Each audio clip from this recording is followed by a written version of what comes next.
إن الحمد لله نحمده ونستعينه ونستغفره ونؤمن به ونتوكل عليه ونعوذ بالله من شرور أنفسنا ومن سيئات أعمالنا من يهده الله فلا مضل له ومن يضلله فلا هادي له ونشهد أن لا إله إلا الله وحده لا شريك له ونشهد أن محمدًا عبده ورسوله أما بعد فأعوذ بالله من الشيطان الرجيم بسم الله الرحمن الرحيم ولقد بعثنا في كل أمة رسولا أن اعبدوا الله واجتنبوا الطاغوت فمنهم من هدى الله ومنهم من حقت عليه الضلالة فسيروا في الأرض فانظروا كيف كان عاقبة المكذبين صدق الله مولانا العظيم. حضرات محترم، دعوت کے حوالے سے ہماری بات چل رہی تھی، لیکن ربیع الاول کی وجہ سے دعوت کی کم سے کم 1 یا 2 قسطیں رہتی تھیں، نشستیں رہتی تھیں، میں نے اسے روک دی ہیں، شاید وہ سیرت النبی ہی صلی اللہ علیہ وسلم کے ضمن میں آ جائے۔ سیرت النبی پہ گزشتہ سال یا گزشتہ سے پیوستہ سال ہماری ایک پوری سیریز چلی تھی الحمدللہ۔ تو اب وہ پوری سیریز میں ریپیٹ تو نہیں کر سکتا، لیکن ایک نئے اسلوب کے تحت سیرت النبی صلی اللہ علیہ وسلم پہ 1-2 نشستیں ہوں گی، اللہ تعالیٰ نے چاہا کہ پوری سیرت النبی کا خلاصہ میرا اور آپ کے سامنے آ جائے۔ تو اسی حوالے سے آج کی نشست نبی علیہ السلام کی سیرت مبارکہ کے حوالے سے ہوگی انشاءاللہ۔ اللہ کی ذات مجھے، آپ کو، ہم سب کو نبی کریم صلی اللہ تعالی علیہ وآلہ وسلم کی سیرت کو، صورت کو، چال چلن کو، چال ڈھال کو، عادات کو، اطوار کو اپنانے کی توفیق عطا فرمائے۔ اللہ شریعت کو ہماری طبیعت بنا دے، ہم کچھ اور سوچ ہی نہ سکیں۔ حضرات محترم، یہ تو کفر کو بھی تسلیم ہے کہ خالق کائنات کا اللہ ہی ہے، انسان کی تخلیق کرنے والی ذات صرف اور صرف ایک اللہ وحدہ لا شریک لہ ہے۔ یہ ابو جہل کو بھی تسلیم تھا، مشرکین مکہ بھی مانتے تھے، آج کے یہود و نصارہ بھی مانتے ہیں جو واقعی یہود و نصارہ ہیں۔ بات یہاں آتی ہے جس ذات نے تخلیق کی ہے، ہدایت اس کے قبضے میں ہے کہ نہیں؟ آج کا جدید انسان ہدایت کو اپنے قبضے میں لیتا ہے، وہ کہتا ہے انسان کے لیے قانون صرف انسان بنا سکتا ہے۔ اس لیے آپ ڈیموکریسی کی تعریف ہی دیکھ لیں، government of the people, by the people and for the people, اس میں اللہ کا تصور ہی نہیں ہے۔ مرکزی حیثیت صرف اور صرف اور صرف انسان کو حاصل ہے۔ Government of the people, by the people and for the people, اللہ کہاں ہے؟ انسانوں کی حکومت انسانوں کے لیے ہے اور انسانوں کے ذریعے۔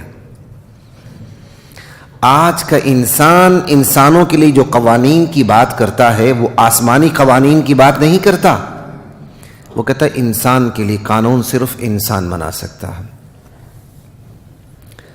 پہلے زمانے میں یورپ کا جو بادشاہ ہوتا تھا وہ غلطی نہیں کرتا تھا، نعوذ باللہ، کنگ غلطی نہیں کر سکتا۔ اب کنگ غلطی نہیں کر سکتا، یہ اختیارات کس کو حاصل ہے؟ پارلیمنٹ کو، پارلیمان کو حاصل ہے، پارلیمنٹ کو حاصل ہے کہ پارلیمنٹ غلطی نہیں کر سکتی، وہ جو مرضی قانون بنا دے۔ جوڈیشل ریویو تو آپ کے یہاں اختیارات ہیں نا، وہاں تو نہیں ہے نا، وہاں تو ادھر ادھر کر کے اس کو قابل عمل بنائیں گے، لیکن غلط کہنے کی ہمت نہیں ہے۔ وہ کہتے ہیں پارلیمنٹ غلطی کر ہی نہیں سکتی۔ اللہ نے انسان کی جو تخلیق کی ہے وہ اس طرح سے کی ہے کہ یہ اپنے سے برتر ذات کے سامنے سرنگوں ہو جائے۔ جو سب سے بڑی برتر ذات ہے وہ صرف ایک اللہ کی ہے۔ الا بذکر اللہ تطمئن القلوب، یہ اسی طرف اشارہ سارا.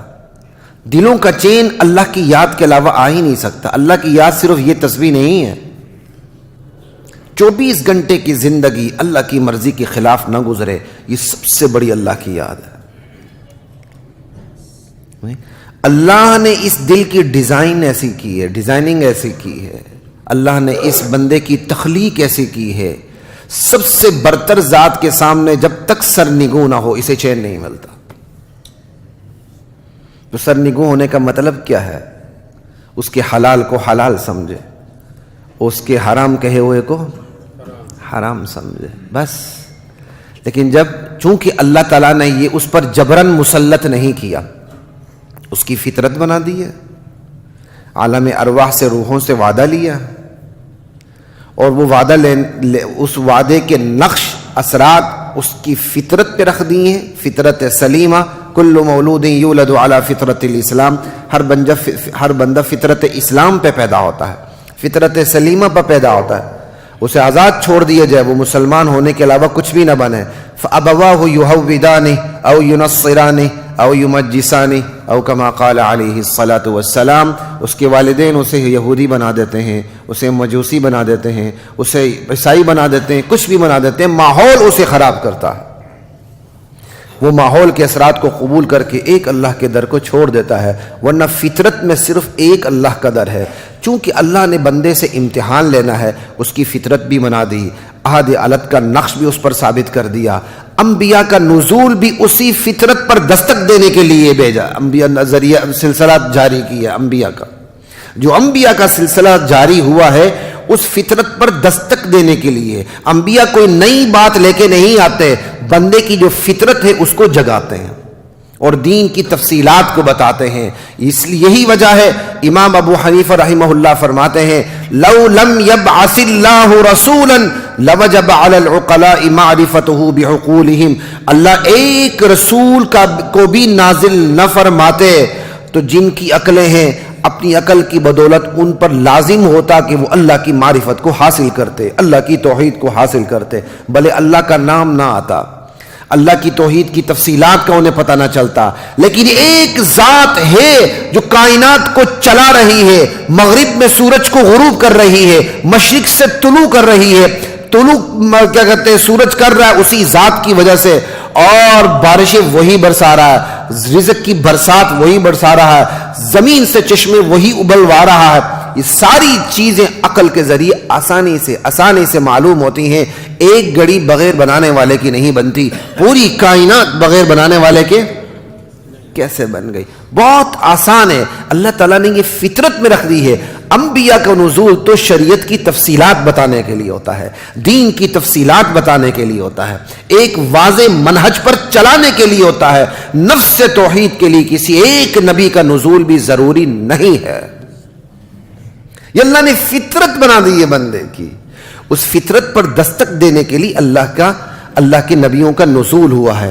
کہنے کی بات یہی ہے، آج کے انسان نے انسان کو مرکزی جگہ دی اپنی زندگی پہ کے ٹریک پر آنے کے لیے، اور وہ کبھی بھی ٹریک پہ نہیں آ سکتا، ڈی ٹریک ہوتا رہے گا.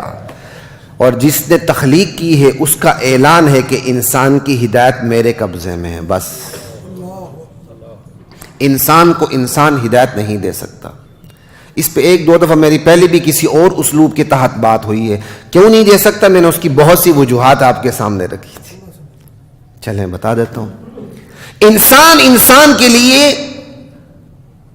ہدایت کا ذریعہ بن ہی نہیں سکتا. شیخو پورہ کا انسان لاہور کی انسان کی طبیعت کو کیسے جانے؟ عرب کا انسان عجب کے انسان کو کیسے جانے؟ اس کی فطرت کو، اس کی عادات کو، اس کو رسوم و رواج کو، اس کی کلچر کو، ثقافت کو، تہذیب کو، تمدن کو. پھر آج کا انسان صرف 10 سال کے لیے قانون بنائے گا، اس کے بعد فنش.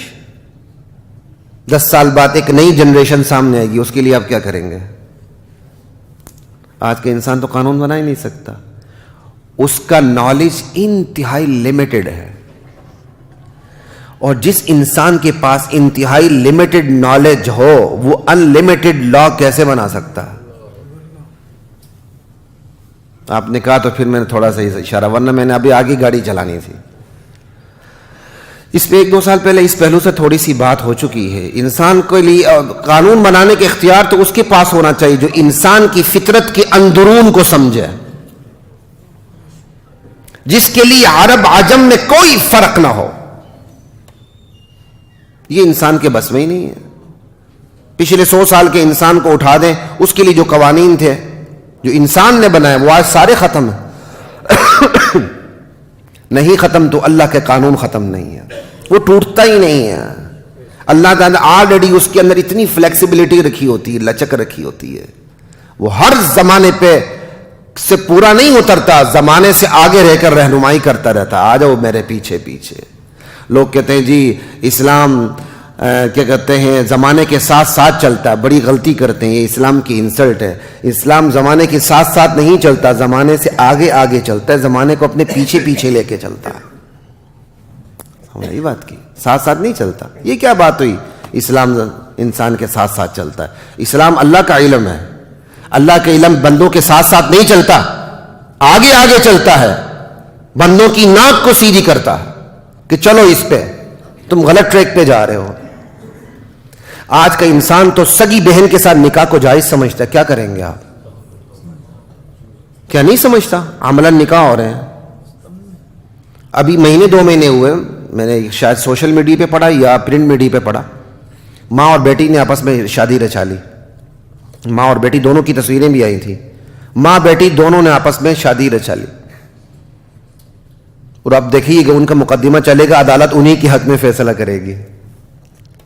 جس طرح ہمارے ہاں نہیں ہوتا, بیوی چلی جائے تو خلا کا کس کے حق میں فیصلہ ہوتا؟ کبھی میاں کے حق میں ہوا ہے؟ آپ ان مقدموں کو لے کے پھرتے ہیں. اپنے فیس کو حلال کریں, یہ سارا کام ناجائز ہو رہا ہے. میں یہ نہیں کہتا ہر خلا ناجائز ہے, لیکن خلا سے پہلے ہی آپ کو پتہ چل جائے کہ فیصلہ عورت کی ہی کا حق میں آنا ہے, تو پھر آپ سمجھیں یہ فیصلہ کہاں کھڑا ہے. کبھی دیکھا ہے سیکنڈ پارٹی موجود ہی نہ ہو, اس کے حق میں اس کے خلاف فیصلہ ہو جائے سوائے خلا کے. اور یہ خلا بھی نہیں, تنسیخ ہے. ہمارے تو معذرت کے ساتھ ہمارے وکلاء تو خلا اور تنسیخ میں فرق بھی نہیں سمجھتے ہیں. یہ تو کینسلیشن ہے, خلا کہاں سے آ گئی؟ آپ چلے گئے جج کے بعد, جج نے نکاح ختم کر دی, تو کینسلیشن ہے, یہ خلا تو نہیں ہے. لا الہ الا اللہ. خیر ہم موضوع سے نکل جائیں گے. میں اس پہ رہتا ہوں, انسان کے لیے قانون انسان بنا ہی نہیں سکتا.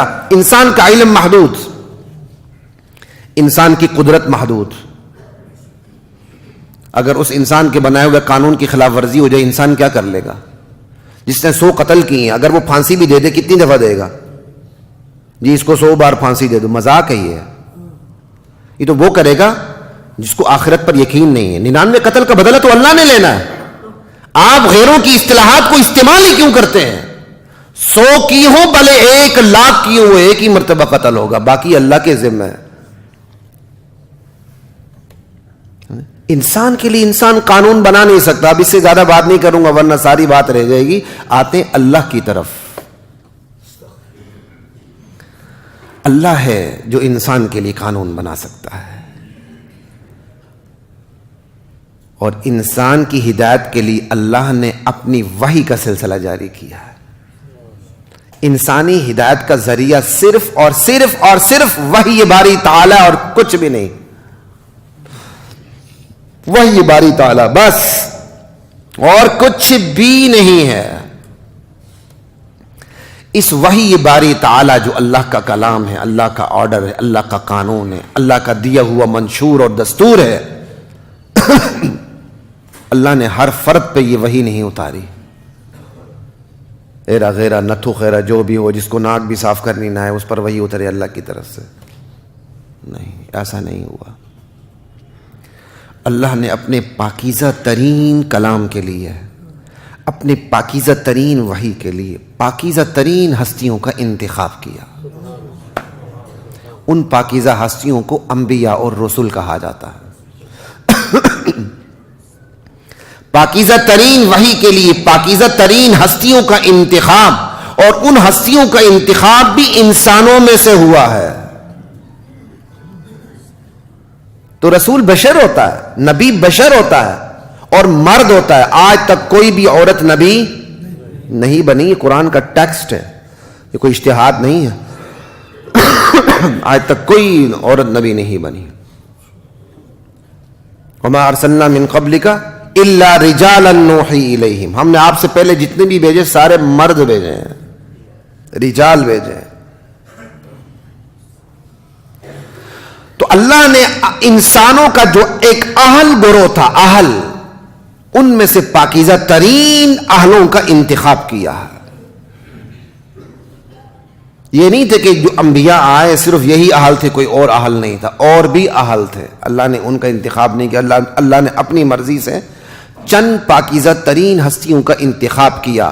یہ ہستیاں اپنے نسب میں، حسب میں، کردار میں، شرف و شرافت میں اپنے معاشرے سے سب سے اعلیٰ، افضل اور برتر ہوا کرتے تھے۔ ترمذی کی غالباً حدیث ہے، اگرچہ بعض محدثین نے اس پر کلام بھی کیا ہے، لیکن چونکہ حدیث موجود ہے اور اہم ترین کتاب میں ہے تو میں آپ کو ذکر کر دیتا ہوں۔ ان اللہ خلق الخلق، اللہ نے مخلوق کی تخلیق کی۔ تو مخلوق تو بہت ہے نا، انسان، جنات، فرشتوں کے علاوہ بھی تو اللہ کی لاکھوں کروڑوں لامحدود مخلوق ہے، وہ تو اللہ کے علم میں کتنی ہے، ہمارے حساب سے تو لامحدود ہے، کیونکہ ہماری حد میں تو وہ چیز ہے ہی نہیں۔ فجعلنی فی خیرہم، ان مخلوق میں سے جو بہترین طبقہ تھا اللہ نے مجھے اس میں پیدا کیا۔ ثم جعلہم فریقین، پھر جو مخلوق کا بہترین طبقہ تھا اس کے اللہ تعالیٰ نے دو طبقے بنا دیے، انسان اور جنات۔ فجعلنی فی خیرہم فرقۃ، دونوں میں سے جو بہترین طبقہ تھا اللہ نے مجھے اس میں اٹھایا، یعنی انسانوں میں۔ ثم جعلہم قبائل، پھر اللہ تعالیٰ نے انسانوں کے قبائل بنائے۔ فجعلنی فی خیرہم قبیلۃ، تو انسانوں کے قبائل میں جو سب سے بہترین قبیلہ تھا قبیلہ قریش، اللہ نے مجھے اس میں اٹھایا۔ ثم جعلہم بیوتا، پھر اللہ نے قبیلہ قریش کے بہت سے گھرانے بنائے۔ فجعلنی فی غیرہم بیتا، قبیلہ قریش کا جو سب سے بہترین گھرانہ تھا بنو ہاشم کا گھرانہ، مجھے اللہ نے اس میں اٹھایا۔ فانا خیرہم بیتا وخیرہم نفسا، اس وقت میں ذات کے اعتبار سے بھی سب سے بہتر انسان ہوں، اپنے گھرانے کے اعتبار سے بھی سب سے اعلیٰ اور افضل اور برتر انسان ہوں۔ انا سید ولد آدم ولا فخر لی، میں اولاد آدم کا سردار ہوں، اور یہ کوئی میں بات تکبر سے نہیں کہہ رہا، اللہ نے منصب دیا ہے تو وہ بتلا رہا ہوں۔ اللہ اکبر۔ تو حضرات محترم، بات آپ کے سامنے رکھنے کا مقصد یہ ہے، ہر نبی اپنے معاشرے کا اعلیٰ، افضل اور برتر انسان ہوتا ہے، نسب میں، حسب میں، شرف و شرافت میں۔ اللہ نے پاکیزہ وحی کے لیے اس طرح پاکیزہ نفوس کا انتخاب کیا، اور پھر جو پاکیزہ نفوس ہیں وہ اس قدر پاکیزہ ہیں کہ نہ ان سے گناہ کبیرہ سرزد ہوتا ہے، نہ گناہ صغیرہ سرزد ہوتا۔ بالکل ایسے ہی جیسے بچہ ابھی پیدا ہوا ہے، لیکن بچے اور نبی میں فرق یہ ہوتا ہے، بچے کو گناہ پہ قدرت نہیں ہوتی جو ماں کی گود میں ہوتا ہے، نبی کو گناہ پہ قدرت ہوتی پھر بھی نہیں کرتا۔ یہ ہے فرق۔ کمال تو یہ ہے نا، فرشتوں کو تو گناہ پہ قدرت ہی نہیں ہے، وہ گناہ کر ہی نہیں سکتے۔ انسانوں کو گناہ پہ قدرت دی گئی ہے، جو نہیں کرتا اس کے لیے جنت کی بشارت دی گئی ہے۔ انبیاء کو بھی گناہ پہ قدرت ہوتی ہے، ہوتے ہوئے نہیں کرتے، اور انبیاء کا ایمان اس کمال کا ہوتا ہے۔ محمد الرسول اللہ صلی اللہ علیہ وسلم کا مبارک فرمان ہے، اللہ نے ہر بندے کے ساتھ شیطان بھی رکھے ہوئے ہیں، جو میرے ساتھ شیطان ہے وہ میرے ایمان کے غلبے سے مغلوب ہو کے مسلمان ہو چکا ہے۔ اللہ کے نبی کے ایمان میں اتنی طاقت تھی۔ اور میری دانش میں یہ انبیاء میں سے صرف نبی علیہ السلام کی خصوصیت ہے. ابھی میں نے مزید اس کو دیکھا نہیں ہے, کیونکہ اللہ کے نبی نے اپنے حوالے سے یہ بات فرمائی ہے. سمجھ گئی بات کہ وہ مسلمان ہو چکا ہے. نبی سے نہ گناہ کبیرہ ہوتا ہے نہ گناہ صغیرہ ہوتا ہے. البتہ اجتہادی لغزش کا امکان ہوتا ہے, لیکن اس کی بھی براہ راست نگرانی اوپر اللہ کی طرف سے ہو رہی ہوتی ہے. اللہ نے کوئی امینڈمنٹ کرنی ہو, کوئی ترمیم کرنی ہو, اللہ فوراً کر دیتے ہیں. بس یہی وجہ ہے نبی کا اجتہاد بھی قرآن کی آیت ہوا کرتا ہے, نبی کا خواب بھی قرآن کی آیت ہوا کرتا ہے, نبی کا خاموش رہنا بھی قرآن کی آیت ہوا کرتا ہے. ایک کام ہو رہا ہے, نبی خاموش ہو جائے. نبی کی شان یہ ہے کہ اس کے جائز اور ویلڈ ہونے پہ نبی کی خاموشی دلیل ہوا کرتی ہے. کتنی پاکیزہ نفوس ہیں یہ, معصومیت کی انتہا پر ہوتے ہیں نبی. یہی وجہ ہے نبی کے مقابلے میں کسی امتی کے حوالے سے کوئی یہ عقیدہ رکھے کہ یہ نبی کی طرح معصوم ہے تو قرآن و سنت کی روشنی میں وہ اسلام سے خارج ہے. کیوں؟ معصوم ہونا صرف نبی کی شان نہیں ہے, نبی کی خصوصیت بھی ہے کہ قانون معصومیت کا نبی کے علاوہ کسی اور کے لیے نہیں ہے, نہیں ہے, نہیں ہے. اتنی پاکیزہ ترین ہستیاں, کیوں؟ پاکیزہ ترین کلام تھا, اور پاکیزہ ترین ہستی کا کلام اللہ وحدہ لا شریک لہ. یہ انبیاء, یہ نبوت کا تصور, رسول کا تصور. اور جب ان پاکیزہ ترین ہستیوں کا من جانب اللہ انتخاب ہوتا ہے تو انتخاب کی بنیاد عبادت اور ریاضت نہیں ہوتی. غار حرا میں عبادت کرنے کی وجہ سے اللہ کے نبی کو نبوت نہیں ملی. یہ گاڈ گفٹڈ چیز ہوتی ہے نبوت. یہ عبادت اور ریاضت سے نہیں ملتی کہ ایک بندے نے دوسرے بندے سے چونکہ زیادہ عبادت کی لہٰذا اس کو نبوت عطا کر دی جائے. نہیں, ہماری شریعہ میں جب ہم علم کلام پڑھتے ہیں وہاں ہمیں پڑھایا جاتا ہے یہ نبوت وہبی ہے, کسبی نہیں ہے. مطلب یہ گاڈ گفٹڈ ہے. آپ محنت کر کے نبوت کا منصب حاصل نہیں کر سکتے, یہ گاڈ گفٹڈ ہے. سمجھے بات کی. اور اللہ نے پھر جن ہستیوں کا انتخاب کیا ان کے علاوہ بھی اہل موجود تھے, ان کو نہیں دی. لو کان بعدی نبی لکان عمر, میرے کے بعد کوئی نبی ہوتا تو عمر بن خطاب ہوتا. کیا مطلب؟ حضرت عمر نبوت کے اہل تھے پھر بھی نہیں ملی.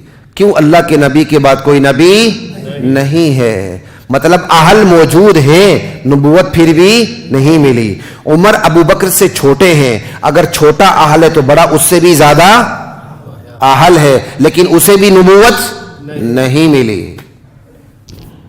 اسی سے سمجھ لیں نبوت گاڈ گفٹڈ ہوتی ہے, لیکن ایک دفعہ مل گئی وہ تمام امتیوں سے بالا تر ہو جاتا ہے. پھر تمام انبیاء میں سب سے بالا تر وہ ہیں جن کا قرآن میں ذکر ہے, اور جن کا قرآن میں ذکر ہے ان میں سب سے برتر اعلیٰ اور افضل ہستی محمد الرسول اللہ صلی اللہ علیہ وسلم کی ہے.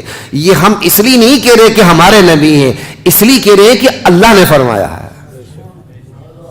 اگر یہ اعزاز اللہ کسی اور کو دیتا ہم کسی اور کے حق میں اس کو تسلیم کر لیتے, ہمارے پاس چوں چراں کی کوئی گنجائش نہ ہوتی. لیکن چونکہ یہ اعزاز اللہ نے ہمارے نبی کو عطا کر دیا اور ہمیں یہ اعزاز عطا کر دیا کہ ہم محمد رسول اللہ کی امتی بن گئے, اس لیے جو حقیقت ہے ہم بیان کریں گے. نبوت کے تصور کو اچھی طرح سمجھیں. آج براہ راست ڈائریکٹلی انڈائریکٹلی نبوت کے تصور پر حملہ ہے. اب وہ دور گیا تقریباً وہ کوئی ایک آدھ بیوقوف ایک آدھا کھوتا اٹھے گا 100-200 سال بعد جو نبوت کا دعویٰ کرے گا اور کچلا جائے گا.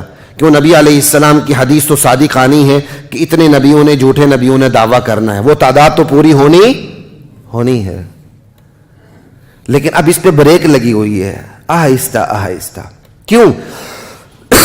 یہ اب کارگر زیادہ نہیں رہا کام. کوئی اٹھ کے کھڑا ہو جائے میں نبی ہوں، یہ زیادہ کارگر نہیں رہا. اگرچہ اب بھی ایسے بیوقوف گدھے اور کھوتے موجود ہیں، کوئی اپنے آپ کو نبی کہہ دے تو اس کے پیچھے چلنے والے. اسی مرزا قادیانی کو دیکھ لیں، اس کی کیا پرسنالٹی ہے، کیا شخصیت ہے. اس لیے مجھے ایک عالم دین کی بات بہت پسند آئی، غالباً جو مجھے حوالہ ملا مولانا منظور چنیوٹی رحمۃ اللہ علیہ کا ملا، اس حوالے سے زبانی میں نے کہیں بھی لکھا پڑھا نہیں ہے.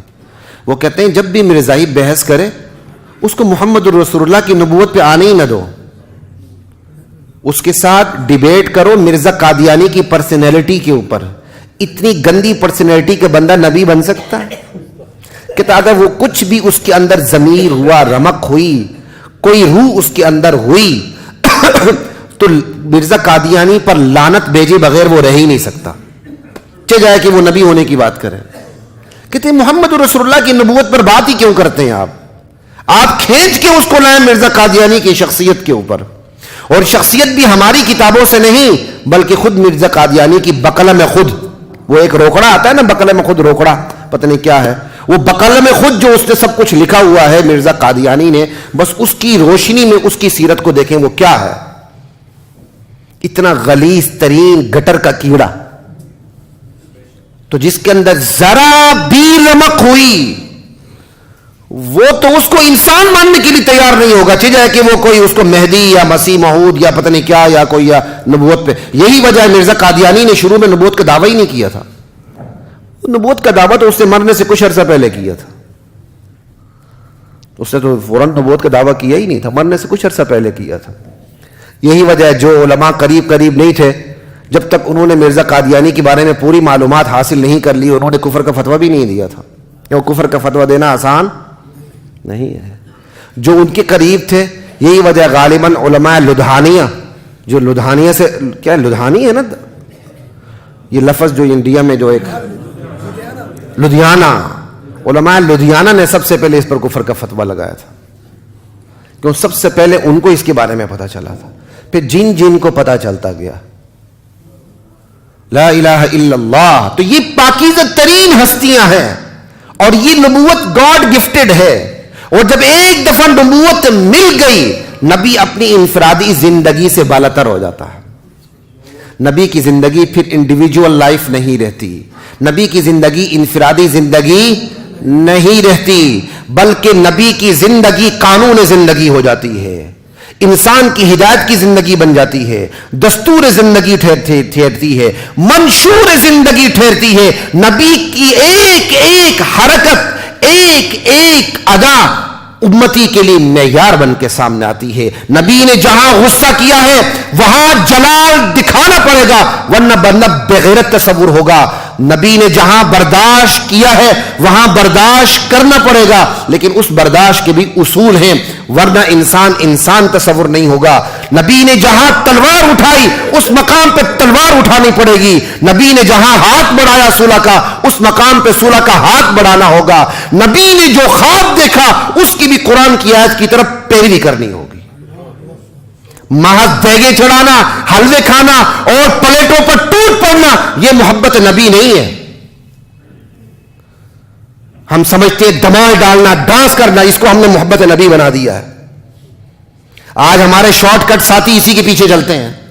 شرم نہیں آتی ان مولویوں کو نبی کے نام پہ ڈانس کرتے ہوئے نظر آتے ہیں، پھر ریما پہ پتہ نہیں کس کس پہ آپ فتوے کیسے لگائیں گے. وہ ناچے تو مجرا، مولوی ناچے تو عشق. انا للہ و انا الیہ راجعون. نبی کی ذات متانت، وقار، سنجیدگی کی علامت ہوا کرتی ہے.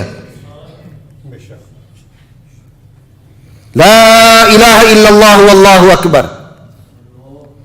اس لیے نبی کی ذات کی پیروی کریں، صفات کی پیروی کریں. غار حرا میں نبوت ملنے سے پہلے اللہ کی نبی کی زندگی انفرادی تھی، اجتماعی تھی؟ انفرادی تھی. اکیلے جاتے تھے، اکیلے آتے تھے. اور اللہ تعالیٰ نے خوش قسمتی سے بیوی بھی ان کو کیسی عطا کر رکھی تھی. حضرت خدیجہ رضی اللہ عنہ توشہ لے کے جاتی تھی، کھانا لے کے جاتی تھی اور باہر بیٹھی رہتی تھی, انتظار میں ہوتی تھی. سیرت کو پڑھیے. اللہ ایسی بیویاں مجھے اور آپ کو نصیب کرے. بیویاں کہہ رہا ہوں, پتہ نہیں کون کون آمین کہے گا, پتہ نہیں, میں تو اپنے لیے کہتا ہوں آمین. آپ کریں نہ کریں وہ آپ کی مرضی ہے. لا الہ الا اللہ. ہاں جی انشاءاللہ اعلان ہے, کرنی ہے, اللہ تعالیٰ نے چاہا. ہاں جی جی, یہ یک کے بعد دھگرے کر رہے ہیں, ان کا کوئی کمال نہیں ہے. لا الہ الا اللہ. اللہ تعالیٰ, گاڑی کے 2 پہیے ہیں, دوسرا پہیہ بھی ٹھیک ہو, بندے کی زندگی سنور جاتی ہے. آپ نماز کے لیے ایک تاخیر ہو رہی ہو اور بیوی آپ کو اٹھا رہی ہو, کتنا مزہ ہے. ایک یہاں کی شخصیت پھر وہاں گئی, وہاں سے ریٹائر ہوئی. انہوں نے جب ان کی بیوی فوت ہوئی تو انہوں نے مجھے بتا کے حیران کر دیا. کہتے میں لیٹ ہوتا تھا, کہتے ہم تہجد میں اٹھتے تھے, وہ مجھے اٹھاتی تھی, میں اسے اٹھاتا تھا. اب میں ان کا یہاں نام نہیں لوں گا, وہ میرے محسن بھی ہیں.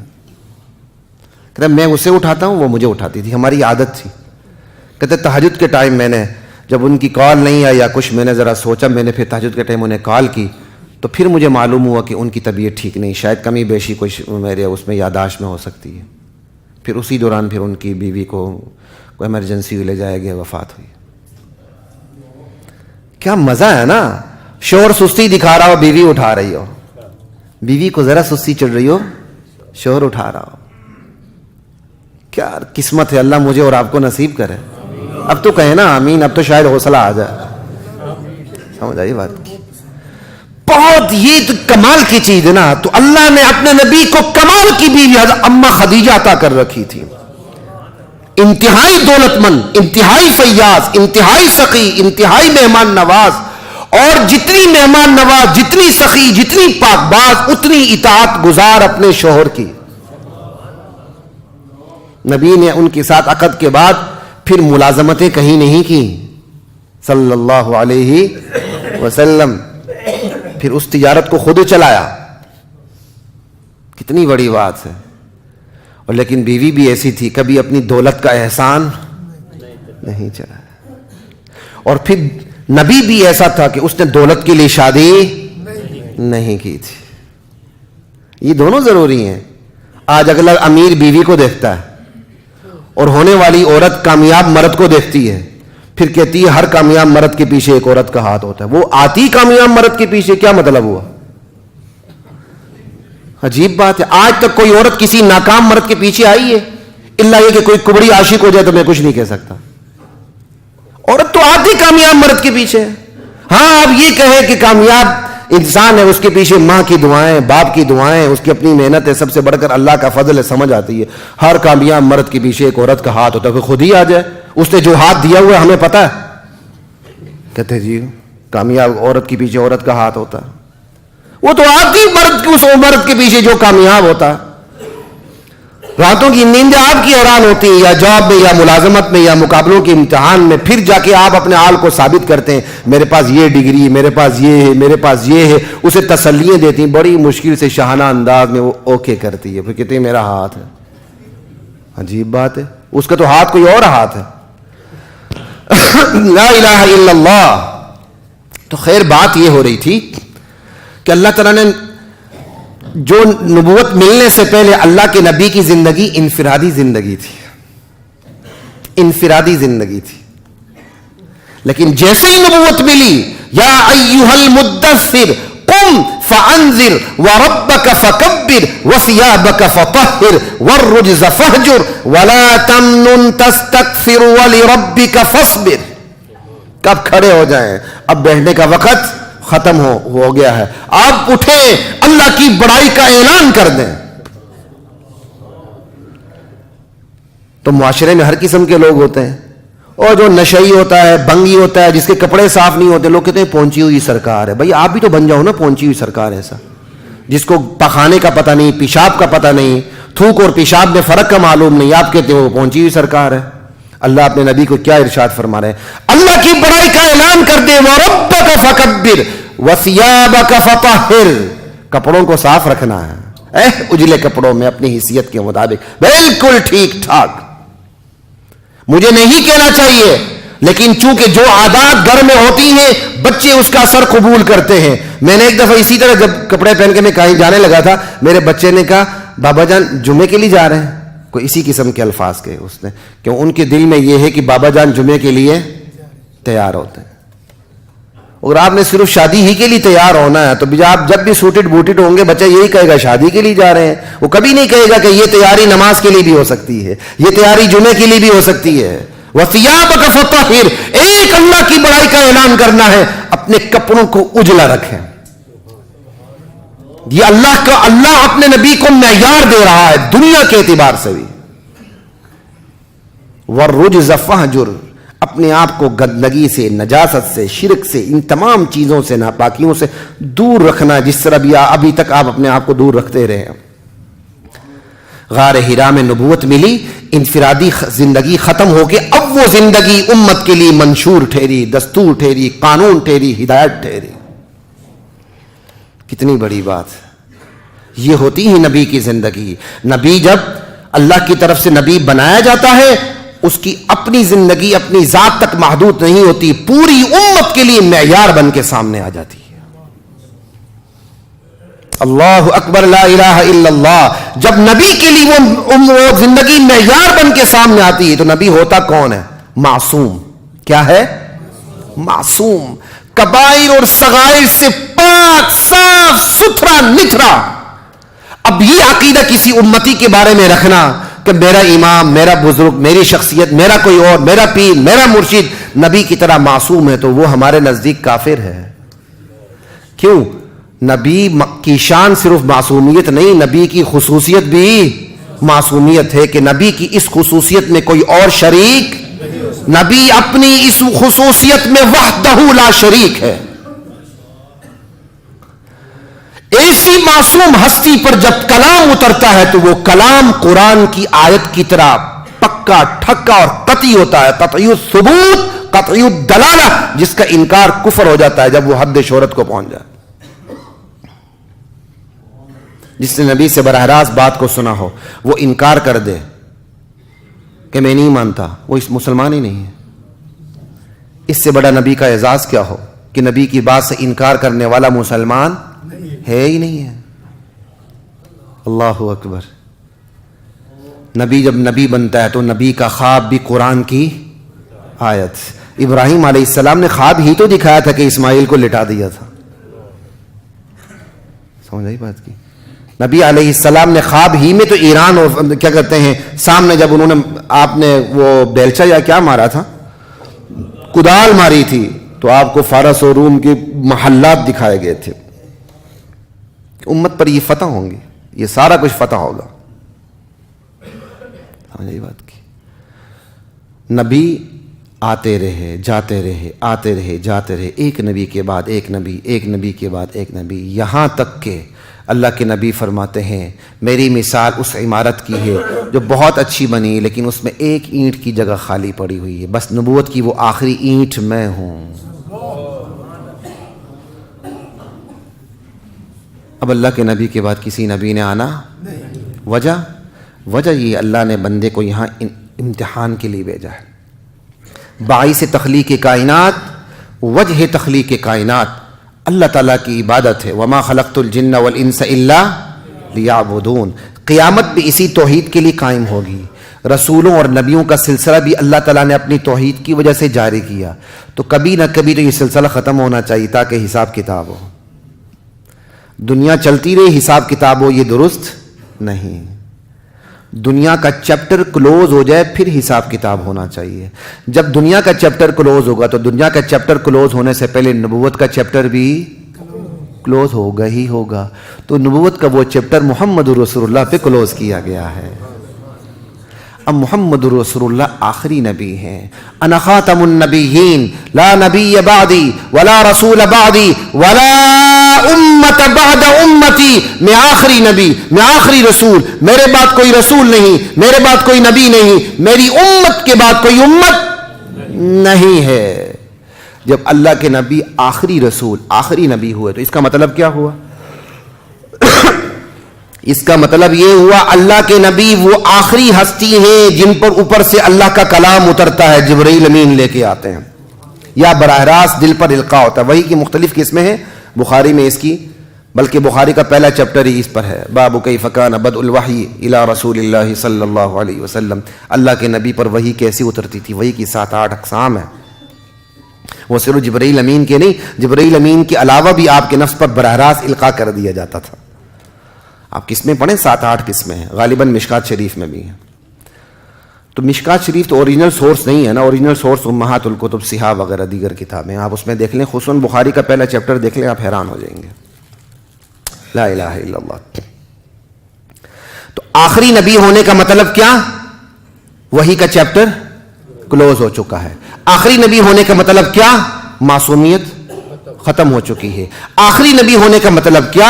اب نبی کے بعد کوئی ایسی ہستی نہیں آ سکتی جو بات کر دے تو اس کی بات قرآن کی آیت ٹھہرے اور اس کی بات کا انکار کفر ٹھہرے، بات ہی ختم ہو گئی۔ آخری نبی ہونے کا مطلب کیا؟ اب نبی کے بعد کوئی ایسی ہستی نہیں آ سکتی جس ہستی کے کلام کو آپ یہ کہیں یہ نص ہے، یہ ٹیکسٹ ہے، یہ معصوم ہے، اس سے کوئی خطا سرزد نہیں ہوتی، اور اس کی آیت بالکل قرآن کی آیت کی طرح یقینی ہے۔ ایسے عقیدہ رکھنے والا دائرہ اسلام سے خارج ہے۔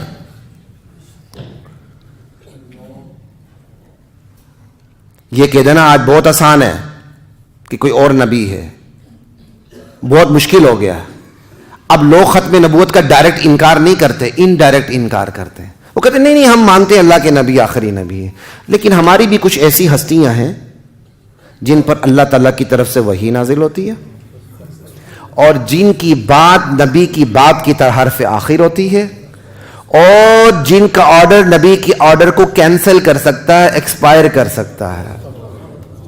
یہ فتنے موجود ہیں آپ کے معاشرے میں، صرف گوگل پہ ہی کلک کریں آپ کو بہت کچھ پتہ چل جائے گا، اور تو اور چھوڑیں، ورنہ تو گوگل کوئی معیار نہیں ہے، لیکن آپ کو انفارمیشن، جسٹ انفارمیشن آپ کو ضرور ملے گی کہ ایسے لوگ موجود ہیں جو مسلمان ہونے کے دعوے دار ہیں لیکن یہ عقیدہ رکھتے ہیں کہ نبی کے بعد بھی وحی کا سلسلہ جاری ہے، جو عقیدہ رکھتے ہیں کہ نبی کے بعد بھی کوئی معصوم ہے، جو عقیدہ رکھتے ہیں کہ نبی کے بعد بھی ایسی ہستیاں ہیں جو نبی کی طرح ان کی بات اٹل ہے، جس کا انکار کفر ہے۔ وہ کہتے ہیں نبی کے بعد بھی ایسی ہستیاں ہیں جن پر ایمان نہ لانے والا کافر ہے۔ تو کیا ہمارے عقیدے میں کوئی ایسی ہستی ہے کہ ہم ایمان نہ لائیں تو کافر ہو جائیں؟ سمجھ آئی بات کی؟ اور وہ بھی ہستیاں کون سی؟ جن پر اللہ کی وحی نازل ہوتی ہے۔ وگرنہ ہم ابو بکر کی خلافت پر اس لیے ضروری سمجھتے ہیں، ابو بکر کی خلافت کانسنسس سے ثابت ہے، کانسنسس کا انکار کفر ہے، وہ الگ بات ہے، وہ اجماع امت کے حوالے سے ہم بات کرتے ہیں۔ ایمان تو بہت دور کی بات ہے، حنفی سکول آف تھاٹ میں تو ابو بکر کی خلافت کے انکار کرنے والا بھی کفر میں جا گرتا ہے۔ سمجھے بات کی؟ لا الہ الا اللہ۔ اب یہ عقیدہ رکھنا کہ نبی کے بعد بھی ایک ہستی ہے جس کا انتخاب من جانب اللہ ہوا ہے، اس کا انکار کر دے بندہ کافر ہے، تو پھر تو امت کا 95% طبقہ کیا ہو جائے گا؟ کافر ہو جائے گا، بلکہ صحابہ بھی اس تعریف کے مطابق کفر میں چلے جائیں گے، پھر کوئی بچے گا ہی نہیں مسلمان۔ حضرات محترم، آج کی اس پوری نشست میں میں نے نبوت کے تصور پہ بات کی ہے، نبوت ملتی کن ہستی کو ہے، ختم نبوت کے تصور پہ بات کی ہے، ختم محمد الرسول اللہ آخری نبی ہے، اس کا مطلب کیا ہے؟ اس لیے نبوت کے تصور کو آپ واضح کریں گے، فتنوں سے بچیں گے، پھر آپس میں نہیں لڑیں گے۔ یہاں ہر ایک سنی نے ایک اینٹ کھڑی ہوئی، میں سنی ہوں، یہ اسلام سے باہر ہے، یہ سنیوں پر اللہ کا عذاب آیا ہوا ہے۔ ہر ایک نے ایک اینٹ کھڑی کی ہوئی، میں سنی ہوں بس یہ کافر ہے۔ اس بحث سے باہر نکلیں، دنیا جن کو سنی سمجھتی ہے اس دنیا کو سمجھے، وہ آپ کو کیا سمجھتے ہیں۔ وہ آخر دعوانا ان الحمدللہ رب العالمین، بات ہوتی ہے۔